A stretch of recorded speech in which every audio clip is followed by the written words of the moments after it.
प्रभु यीशु मसीह के मीठे और मधुर नाम में आप सभी को जय मसीह की। परमेश्वर का धन्यवाद हो कि उसने हमें अवसर दिया कि हम उसकी महिमा और स्तुति करने के लिए आज इस पेज के माध्यम से आपके सम्मुख हैं। हम धन्यवाद करना चाहेंगे इस page addicted to Jesus youth का, जिन्होंने हमें ये मौका दिया कि हम इस पेज के माध्यम से परमेश्वर की महिमा और आराधना करते पाए।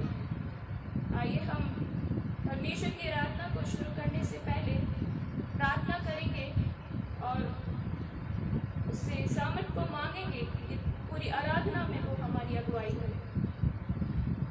महान अनुग्रहकारी दयालु पिता परमेश्वर, बड़ी दीनता नम्रता के साथ तेरे चरणों के सम्मुख आते हैं पिता परमेश्वर। धन्यवादित है पिता परमेश्वर कि आपने यह अवसर दिया एक बार फिर से कि तेरे चरणों के सम्मुख आकर तुझे धन्यवाद की भेंट चढ़ा सके मेरे प्रभु। धन्यवाद करते हैं पिता, आपने हमें चुना पिता परमेश्वर ताकि तेरी महिमा और तेरी आराधना पिता परमेश्वर हम करने वाले हो सके मेरे प्रभु।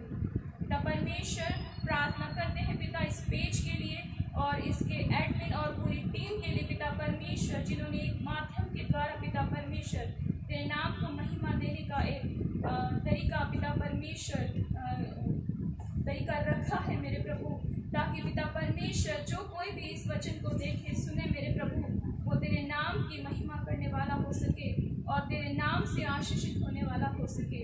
पिता परमेश्वर, प्रार्थना करते हैं इस पूरी आराधना के लिए पिता परमेश्वर। पूरी आराधना में आप अपनी उपस्थिति हमारे बीच में बनाए रखिएगा मेरे प्रभु पिता परमेश्वर, क्योंकि तेरा वचन कहता है जहाँ 2 या 3 मेरे नाम से इकट्ठे होते हैं मैं उनके बीच में उपस्थित होता हूँ। हम धन्यवाद करते हैं और ऐसा विश्वास करते हैं पिता कि आप हमारे बीच में उपस्थित हैं मेरे प्रभु। पिता परमेश्वर, पूरी आराधना को तेरे हाथों में सौंपते हैं पिता। किसी भी तरीके की टेक्निकल प्रॉब्लम आने से बचाइए, हर प्रकार की बुराई को, हर प्रकार की समस्या को इस आराधना से दूर रखिए मेरे प्रभु। इस पूरी आराधना को तेरे हाथों में सौंपते हुए तेरे बेटे हमारे उद्धारकर्ता मसीह यीशु के नाम से मांगते हैं, सुनिए और ग्रहण कीजिए, आमीन।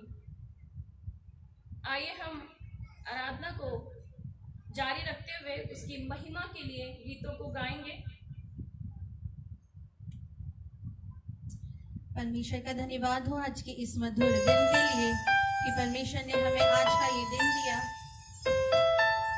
और आराधना को शुरू करने से पहले मैं कुछ पद को पढ़ूंगी।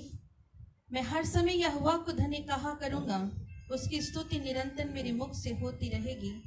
मैं यहोवा पर घमंड करूंगा, नम्र लोग ये सुनकर आनंदित होंगे।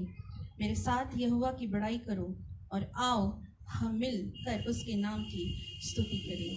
धन्यवाद करते हैं इस पदों के लिए। और आइए हम आराधना में चलेंगे और परमेश्वर से सामर्थ्य मांगे कि प्रभु हमारी सहायता और मदद करें।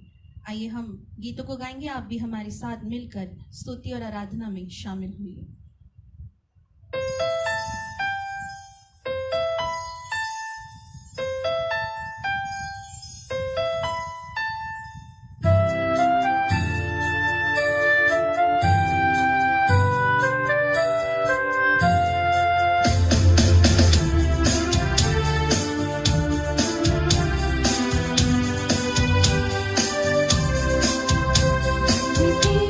आकाश दोनों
परमेश्वर को महिमा मिले, हर एक बात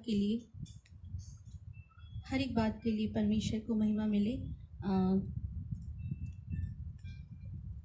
प्रभु से हम यही प्रार्थना करते हैं कि वो हर एक बात में हमारी सहायता और मदद करे। थोड़ी सी टेक्निकल प्रॉब्लम हो चुकी है, इसलिए आप 2 मिनट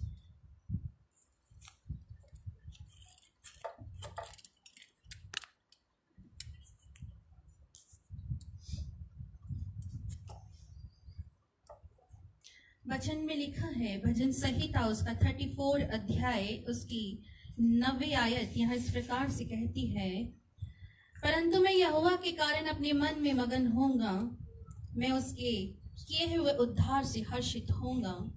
मेरी हड्डी हड्डी कहेगी, हे यहोवा तेरे तुल्य कौन है, जो दीन को बड़े बड़े बलवंतों से बचाता है और लुटेरों से दीन दरिद्र लोगों की रक्षा करता है। सच में मेरे प्रियो, हमारा प्रभु बहुत महान है, जिसकी हम महिमा और स्तुति को करते हैं। उसकी महिमा, उसकी स्तुति करना निरंतर हमारे जीवन में होनी चाहिए, ताकि हम उस महान परमेश्वर को जिसकी हम आराधना करते हैं उसको हम समझने पाए। मेरे प्रियो, आइए एक और गीत हम आपके सामने गाएंगे और इसके बाद वचन की ओर चलेंगे। इसलिए हम अपने मनों को तैयार करें। और ये गीत बहुत सुंदर गीत है मेरे प्रियो, इसके वर्ड्स बहुत सुंदर हैं। आप इसको बहुत ध्यान से सुनिएगा और प्रभु शायद इस गीत से आपसे बात करे, आपको कुछ समझाए कि वो आज की शाम आपसे क्या बातचीत करना चाहता है। जो भी ऑनलाइन हमारे साथ है, हर एक के लिए हम प्रभु से आशीष मांग लिया चाहते हैं कि प्रभु हर एक को इस गीत के द्वारा आशीषित करें। आइए आप हमारे साथ इस आराधना में शामिल हुई।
प्रभु चाहता है कि हमसे बातचीत करें। आइए हम पवित्र शास्त्र में से पढ़ेंगे मत्ती रचित सुसमाचार उसका 13 अध्याय उसकी 24 से 30 आयत से पढ़ने में हमारी अगुवाई मिसेस शाहिनी लॉयल करेंगे। आइए हम आज के वचन को पढ़ेंगे। नए नियम में से मत्ती रचित सुसमाचार उसका 13 अध्याय उसकी 24 से लेकर 30 आयत तक। मत्ती रचित सुसमाचार उसका 13 अध्याय उसकी 24 से 30 आयत यहाँ इस प्रकार से लिखा है।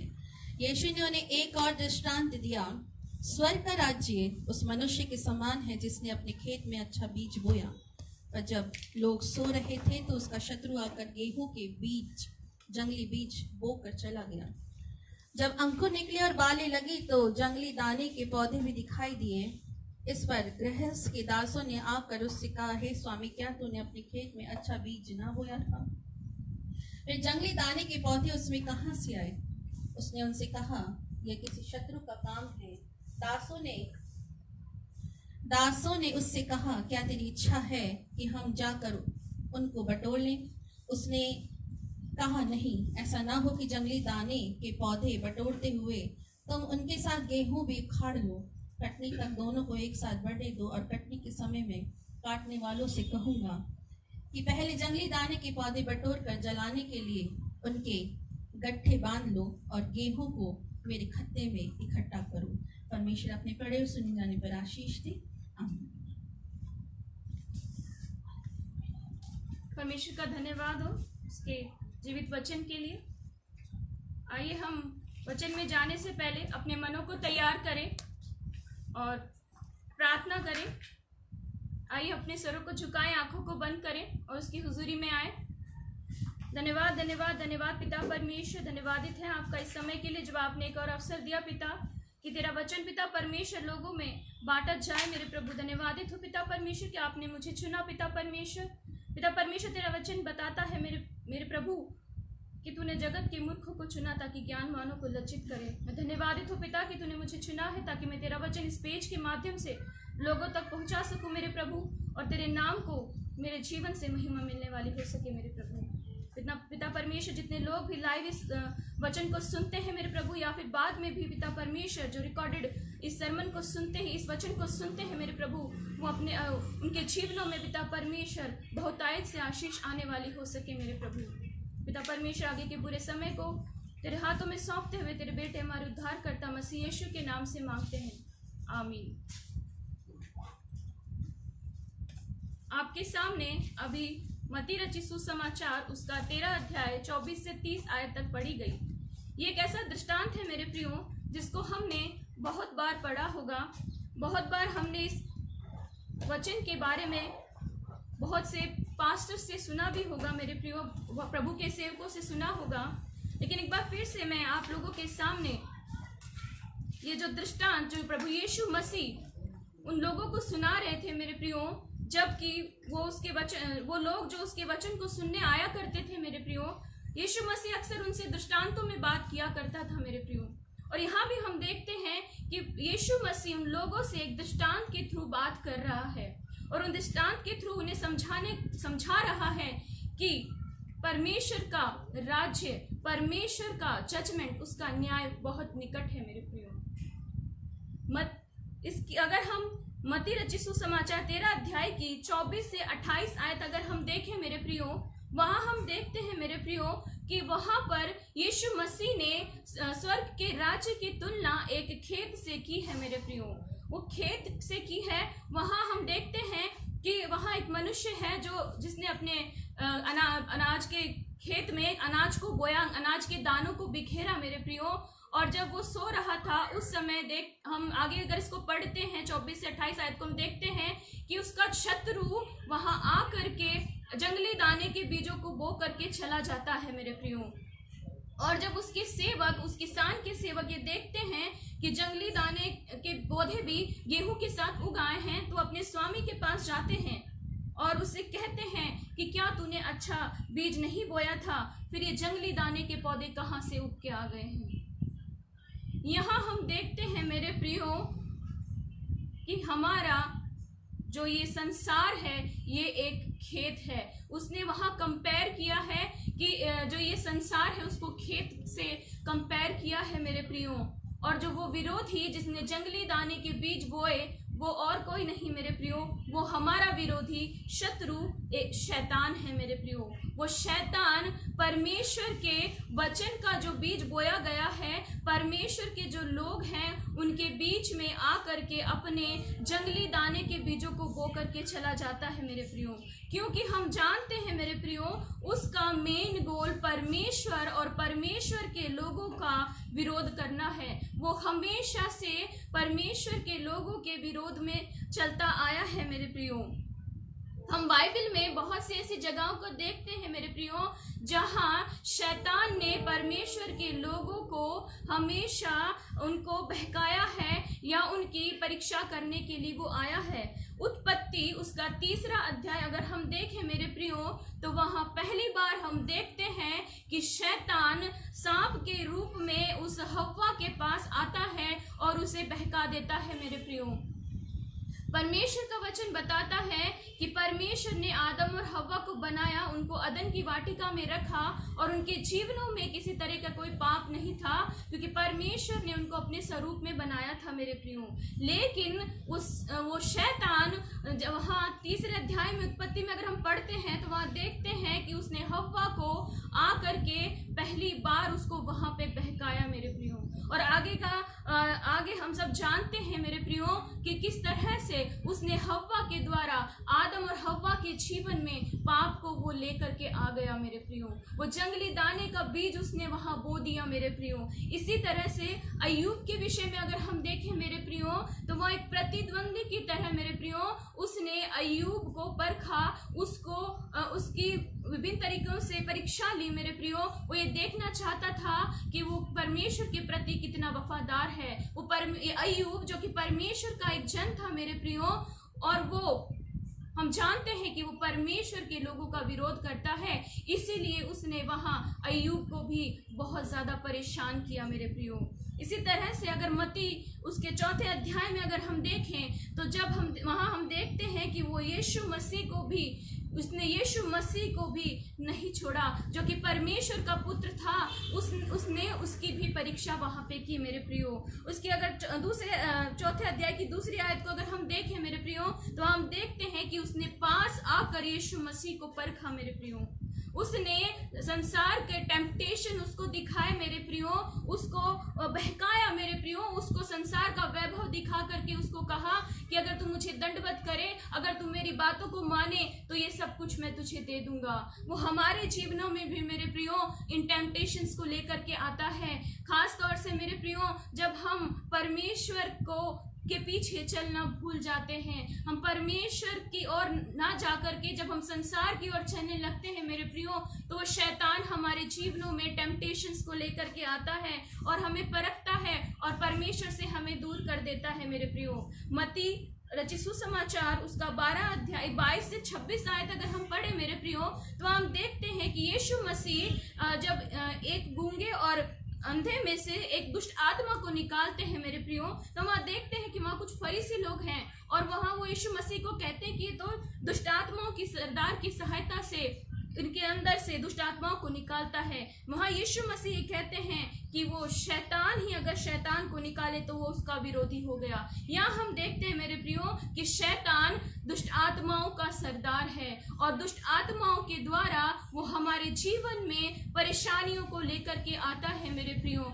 शैतान हमारे जीवन में दुष्ट आत्माओं के द्वारा परेशानियों को डालता है मेरे प्रियो और हमें ये परमेश्वर के मार्ग से बहका देता है मेरे प्रियो।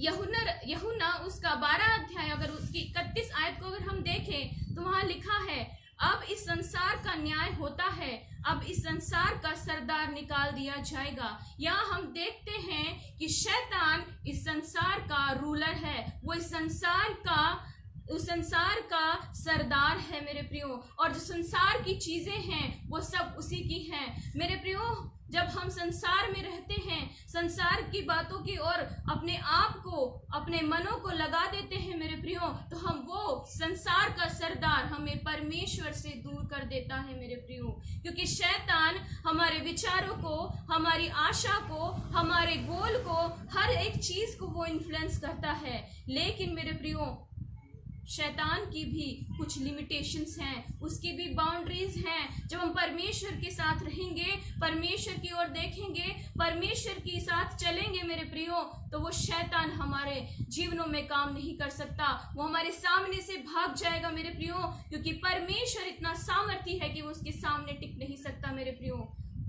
शैतान हमारे जीवनों में छल लेकर के आता है, वो हमारे मसीह व्यवहार का विरोध करता है। बहुत बार ऐसा होता है मेरे प्रियो, जब हम परमेश्वर की ओर मुड़ जाते हैं, हम परमेश्वर के कामों में लग जाते हैं, उसकी ओर चलने लगते हैं, तब शैतान हमें और ज्यादा परेशान करता है। क्योंकि उसे पसंद नहीं आता है कि हम परमेश्वर की राह पे चल रहे हैं, वो हमें और ज्यादा इन्फ्लुएंस करता है, हमारे सामने बहुत सारी और ज्यादा टेम्पटेशंस को लेकर के आता है, हमें बहकाता है और ये चाहता है कि हम परमेश्वर के मार्ग को छोड़कर उसकी ओर चलने लग जाएं। वो हमें बहकाता है जैसे उसने हव्वा को बहकाया मेरे प्रियो, ताकि वो पाप कर दे। जिस तरह से उसने यीशु मसीह को परखना चाहा मेरे प्रियो, वो उसी तरह से हमें भी बहकाता है, हमें भी परीक्षाओं में डालता है, वो हमें बुरी बुरी बातों में फंसा देता है मेरे प्रियो।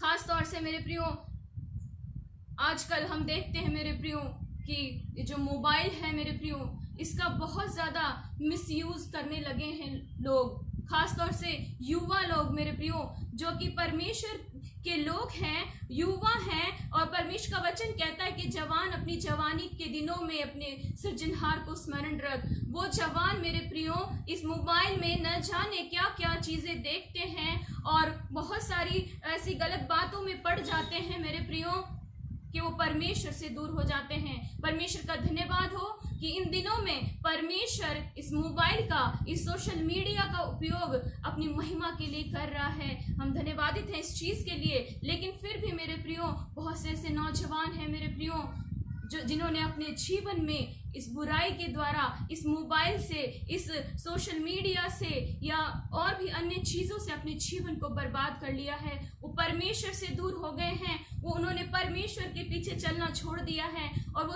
उस संसार के सरदार शैतान की ओर बढ़ चले हैं मेरे प्रियो। परमेश्वर का वचन कहता है, परमेश्वर का वचन बता रहा है, याकूब 4 अध्याय उसकी 7वीं आयत में लिखा है, इसलिए परमेश्वर के अधीन हो जाओ और शैतान का सामना करो तो वह तुम्हारे पास से भाग निकलेगा।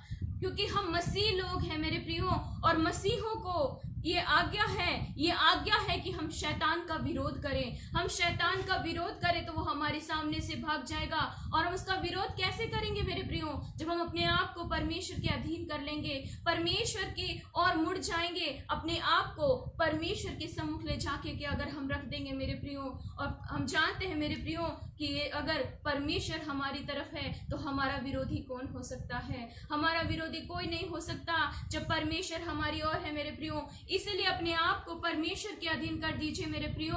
आज मैं नौजवानों से कहना चाहूंगी कि वो इस संसार की चीजों को छोड़ करके परमेश्वर के अधीन हो जाएं, तो वो शैतान का सामना कर सकते हैं और वो शैतान उनके सामने से भाग जाएगा। वो खड़ा नहीं रह सकता मेरे प्रियो जब हम अपने आप को परमेश्वर के अधीन कर देंगे मेरे प्रियो। हम देखते हैं मेरे प्रियो कि परमेश्वर का वचन हमें बता रहा है कि शैतान ने, जो कि हमारा विरोधी है, जंगली दानों के बीजों को बो दिया। वो किस तरह से जंगली दानों के बीजों को बोता है मेरे प्रियो? हम देखते हैं कि वो बहुत सारी ऐसी उसकी स्ट्रेटजीज हैं, उसकी बहुत सारे ऐसे प्लान्स हैं जिसके द्वारा वो हमारे जीवनों के अंदर परमेश्वर से हमें दूर कर देता है और हमें वो अनाज के दानों के बजाय हमें जंगली दानों के बीजों में कन्वर्ट कर देता है। क्या है वो चीजें? सबसे पहली बात जो हम देखते हैं वो झूठ है मेरे प्रियो। झूठ। यूहन्ना रचित सुसमाचार उसका 8 अध्याय उसकी 44 आयत में लिखा है, तुम अपने पिता शैतान से हो और अपने पिता की लालसाओं को पूरा करना चाहते हो। वह आरंभ से ही हत्यारा है और सत्य पर स्थिर न रहा, क्योंकि सत्य उसमें है ही नहीं। जब वह झूठ बोलता है तो अपने स्वभाव ही से बोलता है, क्योंकि वह झूठा है वरन झूठ का पिता है। परमेश्वर का वचन कह रहा है कि झूठ केवल शैतान की ओर से आता है। शैतान को झूठ का पिता यहाँ पे परमेश्वर के वचन में बताया गया है। मेरे प्रियो, बहुत बार ऐसा होता है हमारे जीवनों में हम झूठ बोलते हैं मेरे प्रियो, और अगर कहा जाए कि आपने ये झूठ क्यों बोला है, ये तो गलत बात है। परमेश्वर का वचन कह रहा है कि आपको झूठ नहीं बोलना है, लेकिन फिर वहां हम क्या एक्सक्यूज लगाते हैं, अरे तुम नहीं समझते हो, कभी कभी झूठ बोलना पड़ता है। क्यों बोलना पड़ता है मेरे प्रियो? क्या परमेश्वर का वचन नहीं बता रहा है कि झूठ केवल और केवल शैतान की ओर से आता है? वो शैतान हमें चाहता है कि हम हमारे जीवनों में उस झूठ को बोले मेरे प्रियो, क्योंकि वो शैतान उस झूठ का पिता है। लेकिन हमारा पिता वो स्वर्गीय पिता है, वो परमेश्वर है मेरे प्रियो। हमें हमारे पिता के मार्ग पे चलना है, इस संसार के सरदार के मार्गों पे नहीं चलना है, उस झूठ के मार्ग पे नहीं चलना है, क्योंकि हम जानते हैं मेरा और आपका परमेश्वर उस झूठ से घृणा करता है। उसे झूठ बोलने वाले व्यक्ति बिल्कुल भी पसंद नहीं है, क्योंकि 10 आज्ञाओं में भी लिखा है कि तू किसी के विरुद्ध झूठी साक्षी न देना। झूठ बोलने के लिए मना किया है मेरे प्रियो, क्योंकि शैतान यही चाहता है मेरे प्रियो कि हम हमारे जीवनों में झूठ बोले, परमेश्वर को के विरोध में काम करें और उससे दूर हो जाए मेरे प्रियो। दूसरी चीज जो हम देखते हैं मेरे प्रियो, शैतान हमें अंधा कर देता है। दूसरा कुरिन्थियों उसका 4 अध्याय उसकी 4 आयत में लिखा है, और उन अविश्वासियों के लिए जिनकी बुद्धि इस संसार के ईश्वर ने अंधी कर दी है, ताकि मसीह जो परमेश्वर का प्रतिरूप है उसके तेजो में सुसमाचार का प्रकाश उन पर ना चमके। परमेश्वर का वचन यहाँ हमें बता रहा है मेरे प्रियो कि वो संसार का जो सरदार है, संसार का जो ईश्वर है, उसने संसारिक वैभव दिखा के संसारिकता में हमें इतना फंसा दिया है मेरे प्रियो कि जो परमेश्वर का जो सुसमाचार का प्रकाश है वो बहुत सारे लोगों पे नहीं चमक पा रहा है। आज मेरे प्रियो, लोग मसीह को नहीं जान पा रहे हैं, मसीह से दूर चले जा रहे हैं। क्यों? क्योंकि उस संसार के ईश्वर ने उनकी आंखों को अंधा कर दिया है। वो देख कर भी नहीं देख पाते, वो सुनकर भी नहीं सुन पाते। उनके सामने एक पर्दा डाल दिया है उस शैतान ने, और परमेश्वर से उनको दूर कर दिया है मेरे प्रियो। वो परमेश्वर के वचन को सुनकर भी उस पर विश्वास नहीं करते, उसके सुनकर भी उसको अनसुना कर देते हैं और परमेश्वर के निकट आना नहीं चाहते हैं, क्योंकि शैतान ने बहुत सारे प्रलोभन इन मनुष्यों को दिखाए मेरे प्रियो। संसार का वैभव दिखाया, संसार की बहुत अच्छी अच्छी चीजें उनको दिखाए मेरे प्रियो, लेकिन परमेश्वर के राज्य की बातों को जान नहीं पाए वो मेरे प्रियो, क्योंकि वो संसार में इतने ज्यादा व्यस्त हो गए मेरे प्रियो कि उन्होंने परमेश्वर की सुसमाचार के ऊपर ध्यान नहीं दिया मेरे प्रियो। अपनी आंखों को बंद कर लिया और जो प्रकाश उन पर चमकने पर है वो उसकी ओर ध्यान नहीं दे पाए मेरे प्रियो। तीसरी बात जो हम देखते हैं वो ये देखते हैं कि शैतान आरोप लगाता है, दोष लगाता है मेरे प्रियो। मती रची सुसमाचार उसका 4 अध्याय अगर हम पढ़ते हैं मेरे प्रियो, वहां हम देखते हैं कि यीशु मसीह की परीक्षा करने के लिए वहां पे आता है मेरे प्रियो। वो उसकी परीक्षा करने के लिए आता है ताकि उसमें दोष ढूंढ सके, उस पर आरोप लगा सके। उसने यीशु मसीह को लालच दिया, उसने कहा कि तू मुझे दंडवत कर तो ये सब चीजें मैं तुझे दे दूंगा, तू ये कर तो मैं तुझे ये दे दूंगा।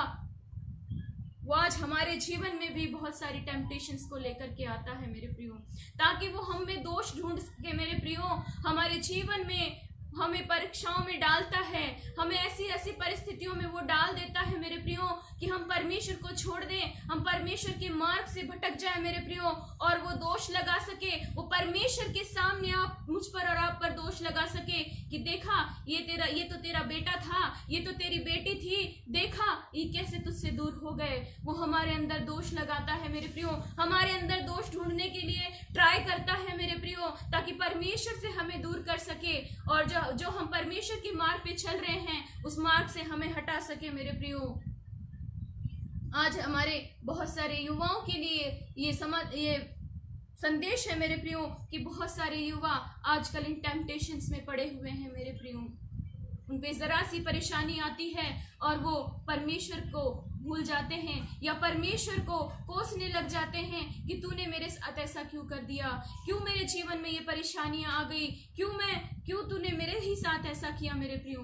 लेकिन परमेश्वर का वचन बताता है कि हमें अंत तक धीरज धरना है और जो अंत तक धीरज धरे रहेगा वो उसे परमेश्वर अपने साथ लेकर के जाएगा मेरे प्रियो। चौथी बात हम देखते हैं वो ये देखते हैं कि शैतान हमें नष्ट करना चाहता है। पहला पतरस उसका 5वां अध्याय उसकी 8वीं आयत में लिखा है, सचेत रहो और जागते रहो क्योंकि तुम्हारा विरोधी शैतान गरजने वाले सिंह के समान इस खोज में रहता है कि किसको फाड़ खाए। परमेश्वर का वचन बता रहा है कि हमें सचेत रहना है, हमें परमेश्वर के वचन को पढ़ते रहना है, परमेश्वर की नजदीकी में रहना है, क्योंकि वो शैतान इसी ताक में है मेरे प्रियो कि कहाँ उसे हमारे अंदर कमी मिल जाए, कहाँ उसे हमारे अंदर दोष मिल जाए, कहाँ हम परमेश्वर से दूर हो जाएं और वो हमें नाश करने की ओर ले जाए मेरे प्रियो। क्योंकि वो जानता है मेरे प्रियो कि जब परमेश्वर आएगा, जब परमेश्वर न्याय करने आएगा, जब यीशु मसीह आएगा मेरे प्रियो, तो उसका अंत निश्चित है मेरे प्रियो। और इसीलिए मेरे प्रियो, इसीलिए वो चाहता है मेरे प्रियो कि हमें भी वो अपने साथ उस नाश की ओर ले जाए मेरे प्रियो, क्योंकि उसका अंत होना निश्चय है मेरे प्रियो। और हम देखते हैं मेरे प्रियो, आजकल हम बहुत सारी बातों को सुनते हैं और हम जानते हैं कि अंत का समय बहुत निकट है मेरे प्रियो और वो उस शैतान का अंत आने वाला है, उस शैतान का नाश होने वाला है मेरे प्रियो। और वो शैतान चाहता है कि वो परमेश्वर के लोगों को, परमेश्वर के चुने हुए लोगों को भी उससे दूर ले जाए, उस नाश की ओर ले जाए मेरे प्रियो। इसीलिए मेरे प्रियो परमेश्वर का वचन कहता है कि वो इस ताक में है कि तुम्हें फाड़ खाए। इसीलिए सचेत रहो और जागते रहो, अपने आप को तैयार रखो, अपने आप को चेत रखो, परमेश्वर के वचन से, परमेश्वर से प्रार्थना करते हुए, उसके सम्मुख उपस्थित रहते हुए हम अपने आप को तैयार रख सकते हैं मेरे प्रियो, ताकि हम परमेश्वर के साथ जाए, ना कि उस शैतान के साथ नाश किए जाए मेरे प्रियो। परमेश्वर के वचन में से आपके सामने पढ़ा गया मेरे प्रियो, अगर हम उसकी 29 आयत को देखें मेरे प्रियो, 13 अध्याय मत्ती रचित सुसमाचार 13 अध्याय उसकी 29 आयत को अगर हम देखें मेरे प्रियो, तो वहां लिखा है, उसने कहा नहीं, ऐसा ना हो कि जंगली दाने के पौधे बटोरते हुए तुम उनके साथ गेहूं भी उखाड़ लो। परमेश्वर का वचन यहाँ बता रहा है मेरे प्रियो कि जब उसके दासों ने उससे जाकर उस किसान से कहा कि जंगली दाने के पौधे के बीज उग आए हैं, तो उस स्वामी ने कहा कि कहीं ऐसा ना हो कि तुम अच्छे पौधों के साथ उन बुरे पौधों को भी उखाड़ लो, इसलिए उनको एक साथ बढ़ने दो, उनको उखाड़ो मत। जब हम देखते हैं मेरे प्रियो, जब खेत में अनाज को बोया जाता है तब गेहूं और जब जंगली दाने के जो पौधे होते हैं वो शुरुआती जो स्टेज जो उनकी होती है उस समय वो एक जैसे ही दिखते हैं मेरे प्रियो, वो सेम से दिखते हैं, इसलिए उनको डिफरेंशिएट करना थोड़ा मुश्किल होता है। और इसीलिए वहां खेत कह रहा है कि कहीं ऐसा ना हो कि तुम जंगली दाने के पौधों के साथ साथ गेहूं के पौधों को भी उखाड़ लो, क्योंकि उनको डिफरेंशिएट करना बहुत मुश्किल होता है मेरे प्रियो।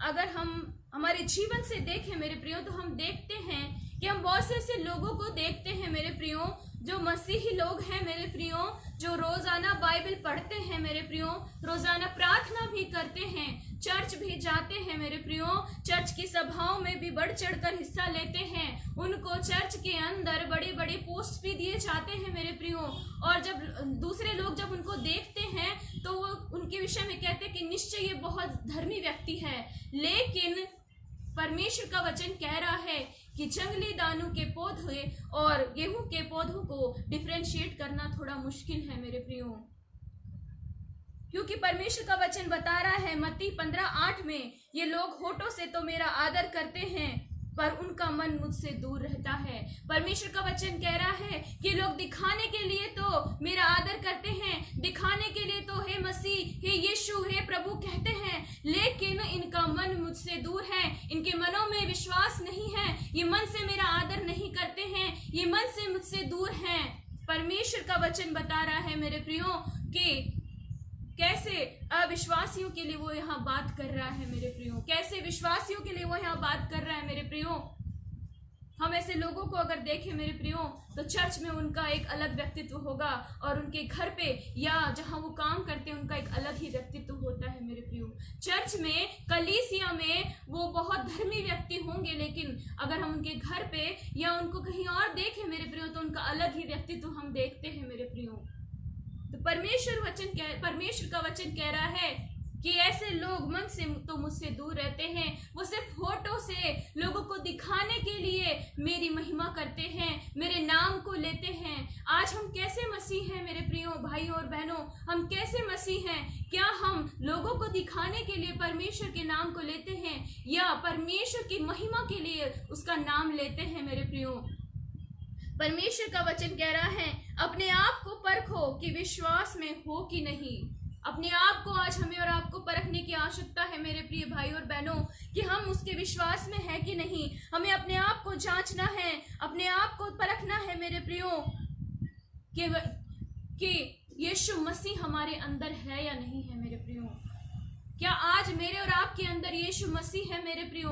अगर मेरे और आपके अंदर यीशु मसीह है मेरे प्रियो तो हम वो गेहूं के दानों के पौधे हैं मेरे प्रियो, क्योंकि परमेश्वर का वचन कहता है कि अगर तुम्हारे अंदर यीशु मसीह नहीं है तो तुम निकम्मे हो। क्योंकि अगर यीशु मसीह तुम्हारे अंदर नहीं है तो तुम निकम्मे हो, क्योंकि तुम अगर सिर्फ होठों से मेरा नाम लेते हो तो वो दुनिया को दिखाने के लिए लेते हो, लोगों के सामने धर्मी बनने के लिए लेते हो, वो तुम मेरे लिए नहीं करते हो। परमेश्वर का वचन हमें ये बता रहा है मेरे प्रियो। इसीलिए परमेश्वर का वचन कहता है कि उस जंगली दाने के पौधों को तुम अभी मत उखाड़ो, कहीं ऐसा ना हो कि तुम झूठे विश्वासियों के साथ साथ जो अपरिपक्व विश्वासी हैं उनको भी अलग कर लो। इसलिए परमेश्वर का वचन कह रहा है कि उसके आने तक धीरज धरे रहो। हो सकता है कि जो लोग अभी परमेश्वर से दूर हैं, जो परमेश्वर को नहीं मानते हैं, वो परमेश्वर की ओर फिर जाएं। हो सकता है वो अपने मनों को फिरा लें और अपने आप को परमेश्वर के सामने जीवता बलिदान करके चढ़ा दे मेरे प्रियो। इसीलिए परमेश्वर का वचन कह रहा है कि उनको एक साथ बढ़ने दो, उन्हें अलग मत करो, क्योंकि तुम झूठे विश्वासियों के साथ साथ उन विश्वासियों को भी अलग कर दोगे जो कि परमेश्वर के नाम में अभी बढ़ रहे हैं, जिन्होंने परमेश्वर के नाम को अभी अभी ग्रहण किया है, जो परमेश्वर के को जानने का प्रयत्न करने में लगे हुए हैं मेरे प्रियो।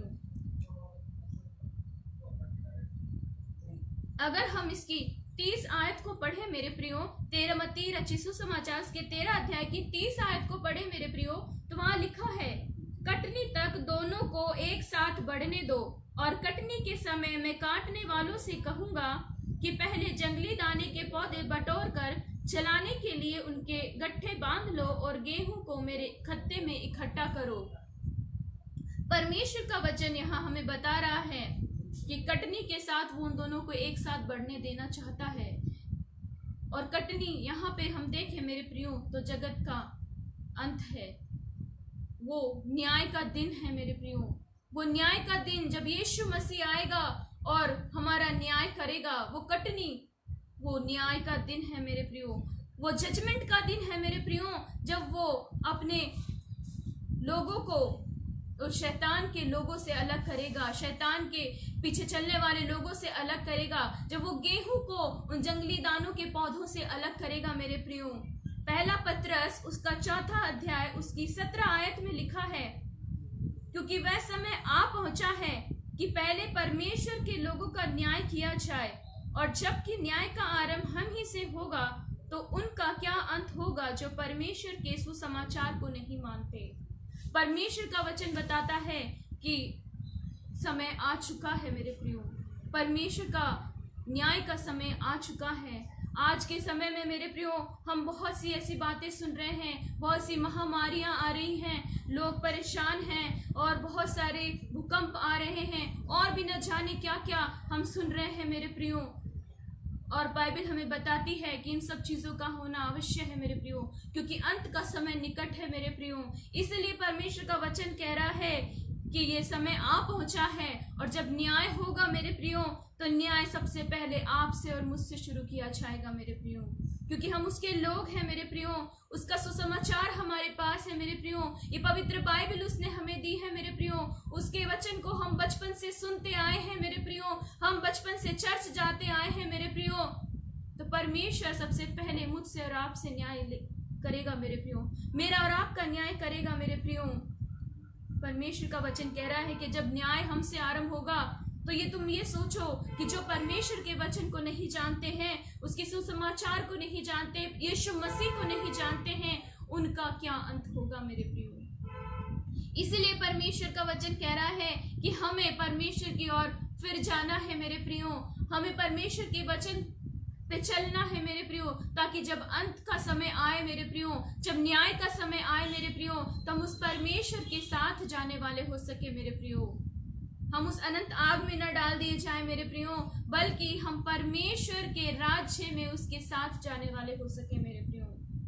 आज आपके पास और मेरे पास एक सवाल है मेरे प्रियो, क्या हम उस जजमेंट के लिए तैयार हैं? क्या हम उस न्याय के दिन के लिए तैयार हैं, जब यीशु मसीह आएगा और हमें अपने साथ बादलों पर लेकर के जाएगा मेरे प्रियो।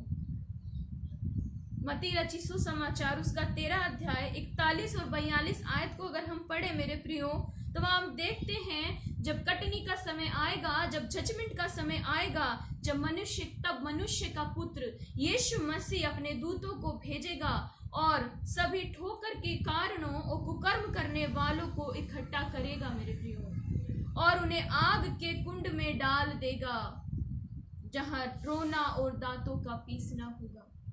उस शैतान के साथ उस आग में डाल दिए जाएंगे मेरे प्रियो, जो परमेश्वर से दूर हैं, जिन्होंने परमेश्वर को ग्रहण नहीं किया, जिन्होंने परमेश्वर के वचन को नहीं माना और जिन्होंने अपने आप को परमेश्वर से दूर रखा, उनको परमेश्वर अब उस शैतान के साथ उस अनंत आग के कुंड में डाल देगा मेरे प्रियो।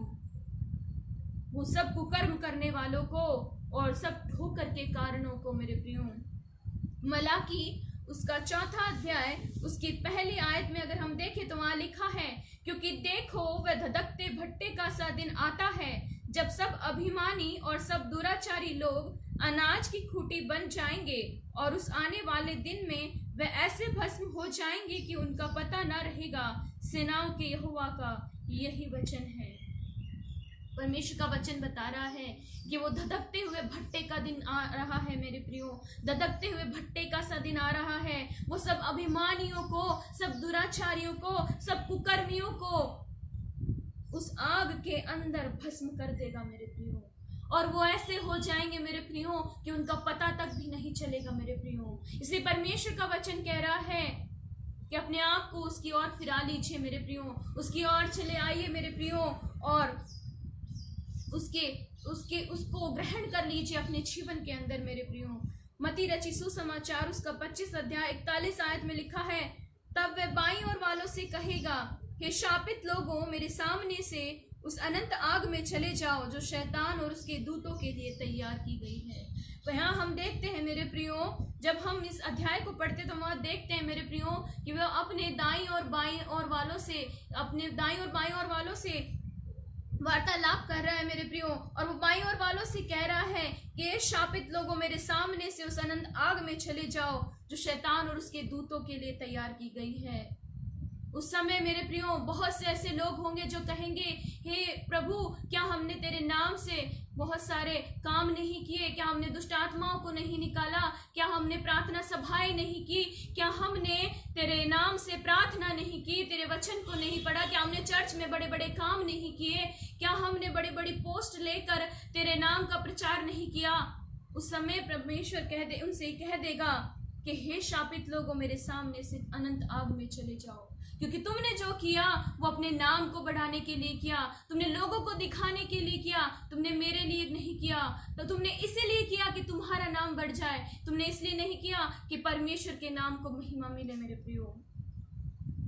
आज हमारे पास सोचने के लिए अवसर है मेरे प्रियो कि हम किस ओर खड़े होना चाहते हैं। हम उस बाईं ओर खड़े होना चाहते हैं जो उसने शैतान और उसके दूतों के लिए तैयार की है, उस आग के कुंड में जाना चाहते हैं जहां केवल दांतों का पीसना और रोना और पीटना है मेरे प्रियो। या हम उसकी दाईं ओर खड़े होना चाहते हैं मेरे प्रियो, दाईं ओर खड़े होना चाहते हैं मेरे प्रियो, जहां लिखा है मत्ती 13:43 में लिखा है, धर्मी अपने पिता के राज्य में सूर्य के समान चमकेंगे। क्या मैं और आप उस सूर्य के समान चमकना चाहते हैं, या मैं और आप उस अनंत आग के कुंड में जाना चाहते हैं मेरे प्रियो? परमेश्वर का वचन कह रहा है, धर्मी अपने पिता के राज्य में सूर्य के समान चमकेंगे। यहाँ हमारे लिए एक आशा है मेरे प्रियो, एक आशा है कि परमेश्वर जब आएगा, जब यीशु मसीह आएगा मेरे प्रियो, तो हमें अपने राज्य में लेके जाएगा और हम उसके राज्य में सूर्य के समान चमकेंगे मेरे प्रियो। हमारे जीवन में परमेश्वर इतनी महिमा को ले आएगा कि हम सूर्य के समान चमकेंगे मेरे प्रियो।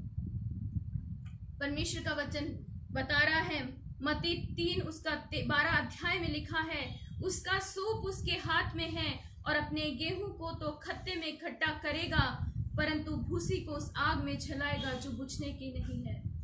गेहूं को इकट्ठा करने की तैयारी में है मेरे प्रियो, उसका सूप उसके हाथ में है।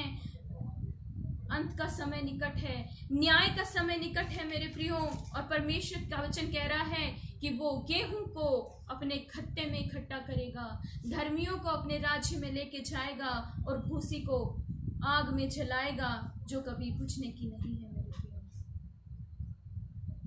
परमेश्वर का वचन हमें कह रहा है, ये परिस्थितियां हैं, ये अंत का समय है, ये न्याय का समय निकट है मेरे प्रियो, तो हमें हमारे जीवन में तैयारी से रहना है मेरे प्रियो, हमें तैयार होके रहना है मेरे प्रियो, क्योंकि जब न्याय का दिन आएगा मेरे प्रियो, वो शैतान हमारे ऊपर बहुत सी सताओं को लेकर के आएगा, बहुत सी प्रताड़नाओं को लेकर के आएगा, तो हमें इसके लिए तैयार रहना है। बहुत बार ऐसा होता है मेरे प्रियो, हमारे जीवन में बहुत विपरीत परिस्थितियां हो जाती हैं, किसी व्यक्ति की वजह से हो जाती हैं, किसी हमारे रिलेटिव की वजह से हो जाती हैं, और हम सोचने लगते हैं कि ये हमारा विरोधी है। तो हमें, अगर हम ऐसा सोच रहे हैं मेरे प्रियो, तो हमें सावधान रहने की आवश्यकता है, क्योंकि वो हमारे विरोधी नहीं हैं। हमारी फैमिली, हमारे फ्रेंड्स, हमारे समाज हमारा अपराधी नहीं, हमारा विरोधी नहीं है मेरे प्रियो, लेकिन हमारा संघर्ष एक दूसरे के खिलाफ नहीं है मेरे प्रियो, लेकिन हमारा संघर्ष और हमारा युद्ध उस शैतान से है मेरे प्रियो। इफिसियों उसका 6 अध्याय उसकी 12 आयत में लिखा है, क्योंकि हमारा ये मल युद्ध लहू और मांस से नहीं, परंतु प्रधानों से और अधिकारियों से और इस संसार के अंधकार के हाकिमों से और उस दुष्टता की आत्मिक सेनाओं से है जो आकाश में है। परमेश्वर का वचन कह रहा है कि हमारा युद्ध मांस और लहू से नहीं है मेरे प्रियो, बल्कि उन प्रधानों से और अधिकारियों से और संसार के अंधकार के हाकिम से और उस दुष्ट की आत्मिक सेनाओं से है मेरे प्रियो। उस शैतान से हमारा युद्ध है मेरे प्रियो, हमारे दोस्तों से नहीं, हमारी फैमिली से नहीं, बल्कि उस शैतान से है जो हमारे जीवन में परेशानियों को लेकर के आता है, हमारे जीवन में हमको परमेश्वर से दूर करता है मेरे प्रियो, उससे हमारा युद्ध है मेरे प्रियो। उसकी 13 आयत को अगर हम पढ़े तो वहां लिखा है, इसलिए परमेश्वर के सारे हथियार बांध लो कि तुम बुरे दिन में सामना कर सको और सब कुछ पूरा करके स्थिर रह सको। परमेश्वर का वचन कह रहा है कि परमेश्वर के सारे हथियार बांध लो, क्योंकि वो शैतान तुम्हें परखने पर है, तुम्हारे ऊपर प्रताड़नाओं को डालने पर है, तुम्हारे जीवन में सताओं को लेकर के आने वाला है। इसीलिए परमेश्वर के हथियार को बांध लो, ताकि जब वो बुरे दिन आए, जब वो सताओं का समय आए, जब वो परेशानियां आए, उस समय तुम उसका सामना कर सको और स्थिर रह सको, परमेश्वर में स्थिर रह सको। बाइबल बताती है कि परमेश्वर और है तो हमारा विरोधी कौन हो सकता है। अगर हमने परमेश्वर को अपने जीवन में ग्रहण कर लिया मेरे प्रियो, तो हमारा विरोधी कोई भी नहीं हो सकता है। परमेश्वर का वचन कह रहा है कि तुम्हें हथियारों को बांधना है। कौन कौन से हथियारों को बांधना है? इफिसियों उसका 6 अध्याय 14 से 17 आयत को अगर हम पढ़े मेरे प्रियो, तो परमेश्वर का वचन हमें बता रहा है कि वहां हमारे लिए परमेश्वर ने कुछ हथियारों को दिया है, जिसके साथ हमें प्रिपेयर्ड रहना है, जिसके साथ हमें उस युद्ध के लिए प्रिपेयर्ड रहना है मेरे प्रियो।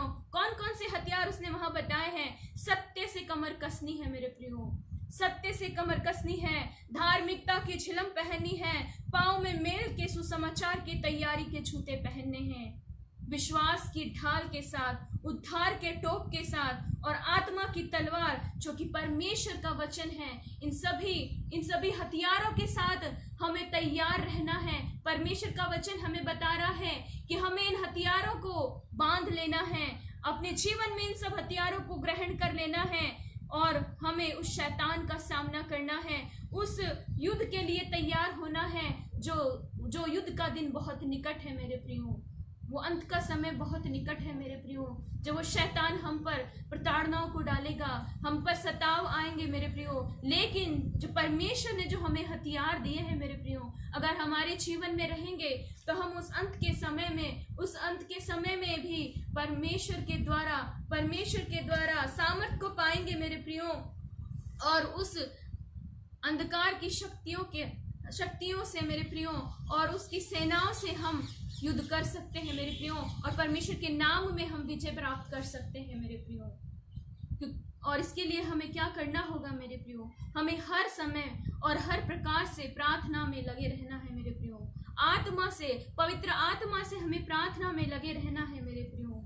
परमेश्वर मुझे और आपको एक मौका दे रहा है कि हम परमेश्वर को ग्रहण कर लें ताकि हम उसके राज्य में प्रवेश कर सकें मेरे प्रियो, क्योंकि अंत का समय बहुत निकट है मेरे प्रियो, अंत आने वाला है मेरे प्रियो, यीशु मसीह आने वाला है मेरे प्रियो और हमें साथ में ले जाने वाला है मेरे प्रियो। इसीलिए वो हमें और मौका दे रहा है मेरे प्रियो। उसने कहा कि कटनी तक उनको साथ में बढ़ने दो मेरे प्रियो। ये हमारे लिए एक मौका है मेरे प्रियो कि हम अपने आप को परमेश्वर की ओर ले जाए मेरे प्रियो। आज हम देख रहे हैं मेरे प्रियो, वो कोरोना महामारी से बहुत सारे लोगों ने अपने जीवनों को खो दिया मेरे प्रियो। उनके पास समय नहीं रहा मेरे प्रियो, उन्होंने परमेश्वर को नहीं ग्रहण किया मेरे प्रियो। शायद हो सकता है उन्होंने अपने जीवनों में परमेश्वर को जाना ही नहीं। लेकिन आज मेरे और आपके पास, हमारे पास आज समय है मेरे प्रियो कि हम परमेश्वर को ग्रहण कर लें, क्योंकि हम नहीं जानते मेरे प्रियो कि हमारा जीवन इस धरती पर कितना है मेरे प्रियो। इसीलिए मेरे प्रियो, आज आपके पास समय है, अभी और इसी वक्त आप परमेश्वर को ग्रहण कर लीजिए और अपने जीवन में मेरे प्रियो उसे पहला स्थान दे दीजिए मेरे प्रियो, ताकि जब वो आए मेरे प्रियो तब हम उसके साथ जाने वाले हो सके। वो हमारे लिए एक आशा को रखता है मेरे प्रियो कि जब वो आएगा तो हम उसके राज्य में सूर्य के समान चमकेंगे मेरे प्रियो। वो हमारे लिए एक आशा को रखता है मेरे प्रियो। आज मेरे और आपके सामने एक सवाल है। मैं आपसे एक सवाल पूछना चाहती हूँ मेरे प्रियो कि क्या हम वो अनाज के दानों के पौधे हैं या वो दुष्ट के बीजों के पौधे हैं, वो जंगली दानों के पौधे हैं मेरे प्रियो। आज हम कौन से पौधे हैं?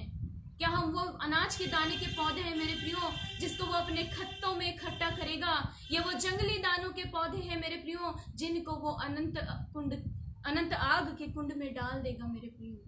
आज मेरे और आपके सामने ये सवाल है मेरे प्रियो। परमेश्वर धैर्य रखे हुए है, वो पेशेंस रखे हुए है, और उसका ये पेशेंस हमारे लिए एक अपॉर्चुनिटी है मेरे प्रियो, एक मौका है, एक अवसर है, ताकि हम अपने पापों को मान लें और परमेश्वर की ओर मन को फिरा लें। और ऐसा अगर हम करेंगे मेरे प्रियो तो हम उस गेहूं के दानों के पौधों के समान होंगे मेरे प्रियो, जिसे वो अपने खत्तों में इकट्ठा करेगा, और अब जब वो आएगा मेरे प्रियो तो हम उसके साथ बादलों पे छाएंगे मेरे प्रियो, क्योंकि उसका ये हमसे वादा है, उसने हमसे ये प्रॉमिस किया है मेरे प्रियो कि जब वो आएगा मेरे प्रियो तो वो हमें अपने साथ बादलों पर लेके जाएगा। लेकिन सिर्फ हमारे जीवनों को आज जांचने की आवश्यकता है, हमारे जीवनों को आज देखने की आवश्यकता है कि हम कौन सी कैटेगरी में आते हैं। हम उस गेहूं के दानों के पौधों की कैटेगरी में हैं या जंगली दानों के पौधों की कैटेगरी में हैं। आज मेरे और आपके सामने ये सवाल है। अपने आप को परखिए, अपने आप को जांचिए कि हम क्या करना चाहते हैं।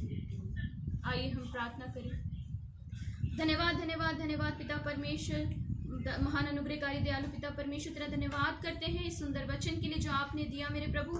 पिता परमेश्वर तेरा धन्यवाद है पिता, जितने लोगों ने आज सुना मेरे प्रभु, होने दीजिए पिता वो उस न्याय के दिन के लिए अपने आप को तैयार करने वाले हो सके मेरे प्रभु, ताकि जब तू आए मेरे प्रभु तो वो सूर्य के समान तेरे राज्य में चमकने वाले हो सके मेरे प्रभु, और उस दुष्ट की चाल को मेरे प्रभु, उस शत्रु की चाल को मेरे प्रभु तेरे नाम से मेरे प्रभु विफल करने वाले हो सके मेरे प्रभु।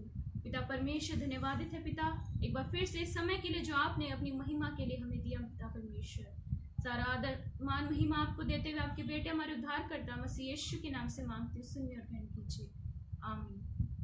परमेश्वर आप सबको आशीष दे। आप जय मसीह की।